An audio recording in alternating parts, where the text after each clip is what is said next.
मैं डॉक्टर लक्ष्मीकांत भारती, सहायक प्राध्यापक अर्थशास्त्र, शासकीय विश्वनाथ यादव तामस्कर स्वशासी स्नातकोत्तर महाविद्यालय दुर्ग।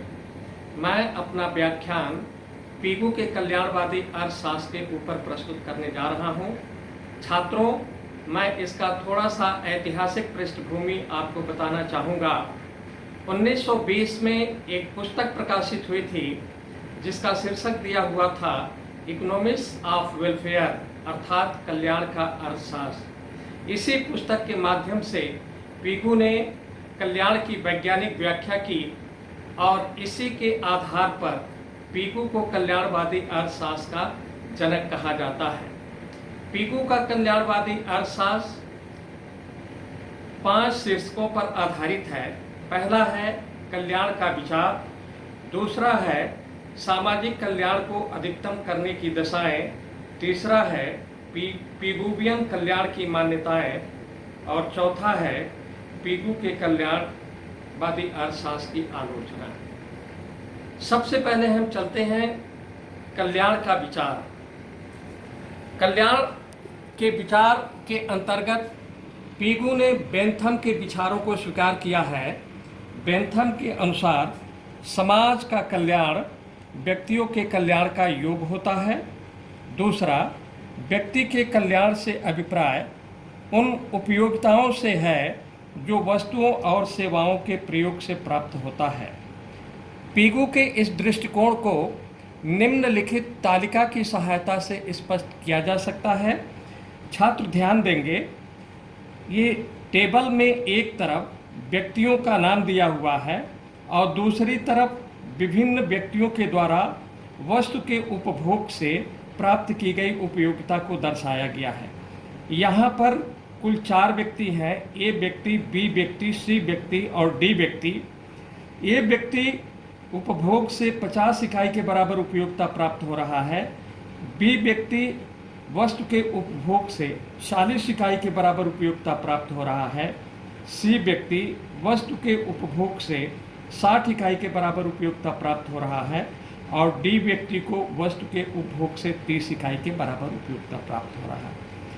यह उपयोगिता व्यक्ति विशेष के द्वारा या समाज के विभिन्न व्यक्तियों के द्वारा उपभोग की गई वस्तु की उपयोगिता है। यदि कुल उपयोगिता का योग कर दिया जाए, जैसा कि इस टेबल में दिखाया गया है 180 इकाई के बराबर, तो यह 180 इकाई उपयोगिता समाज की कुल उपयोगिता कहलाएगी।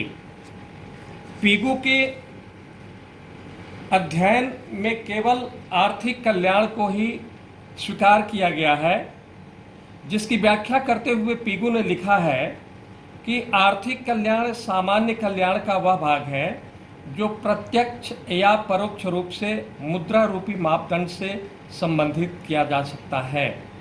पीगू के अनुसार हमारे जीवन की केवल वही क्रियाएं कल्याण के अंतर्गत सम्मिलित की जा सकती हैं जिनका कि मुद्रा के रूप में मापन किया जा सकता है। आर्थिक कल्याण कुल कल्याण का सूचक होता है। पीगू की यह मान्यता है कि यदि व्यक्ति के आर्थिक कल्याण में वृद्धि होती है तो उसके कुल कल्याण में भी वृद्धि होगी।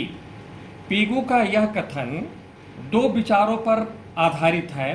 पहला है, आर्थिक क्रियाएं केवल आर्थिक कल्याण को प्रभावित करती हैं, अर्थात अगर हमारे आर्थिक क्रिया में परिवर्तन होता है तो इससे आर्थिक कल्याण भी प्रभावित होता है। दूसरा बिंदु है, यदि आर्थिक कारक गैर आर्थिक कल्याण को प्रभावित भी करते हैं तो वह प्रभाव उसी दिशा में होता है जिस दिशा में आर्थिक कल्याण पर प्रभाव पड़ता है।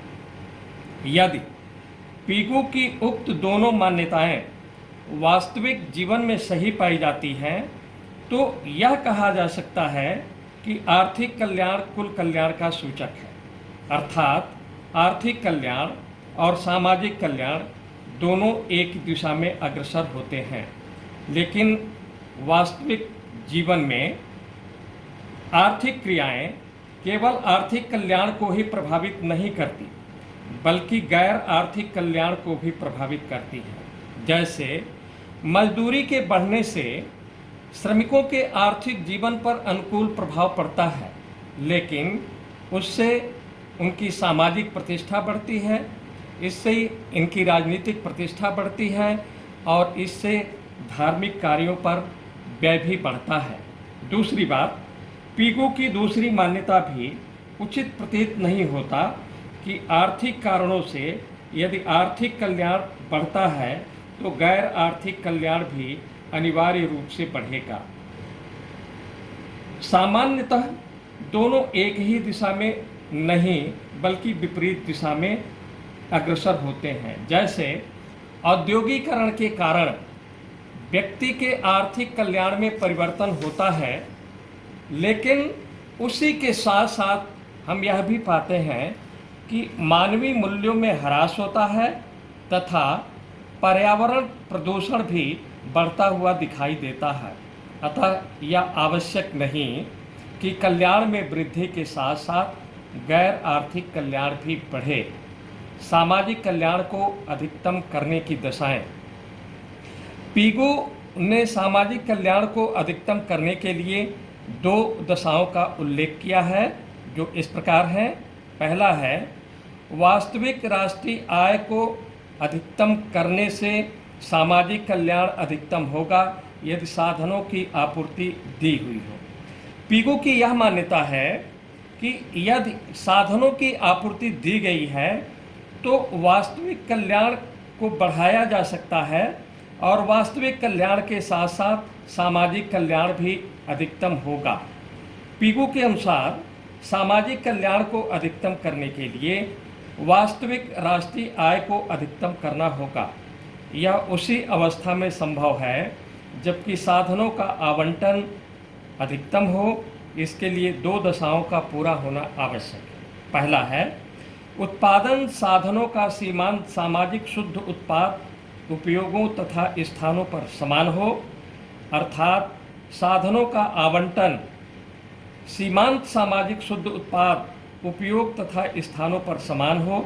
दूसरा है, सीमांत निजी शुद्ध उत्पाद सभी प्रयोगों तथा स्थानों पर सीमांत सामाजिक शुद्ध उत्पाद के बराबर हो। वास्तविक आय का अमीरों से गरीबों की ओर हस्तांतरण समाज की कुल कल्याण में वृद्धि लाएगा। पीगो का यह मान्यता है कि समाज में अमीरों की आय का कुछ अंश यदि गरीबों के ऊपर व्यय कर दिया जाए तो इससे अमीरों के जीवन स्तर पर कोई प्रतिकूल प्रभाव नहीं पड़ेगा, लेकिन गरीबों के जीवन स्तर पर या उनके कल्याण पर बहुत अधिक अनुकूल प्रभाव पड़ेगा।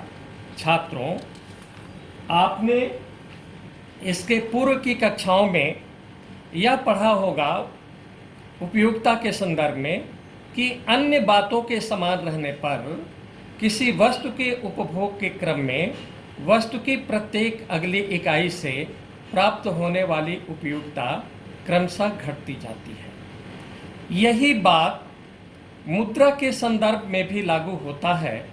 अगर किसी व्यक्ति के पास मुद्रा की मात्रा उत्तरोत्तर बढ़ती जाती है तो उस व्यक्ति के लिए मुद्रा का महत्व कम होता चला जाता है, उसकी उपयोगिता कम होती चली जाती है।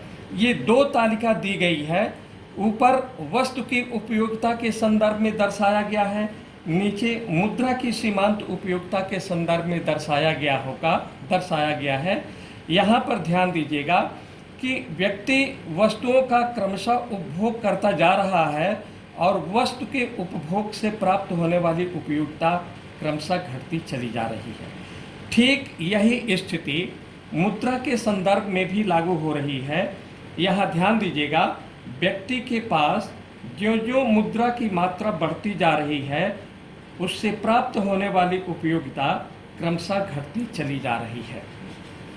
इसी को निम्नलिखित रेखा चित्र की सहायता से व्याख्या किया जा सकता है।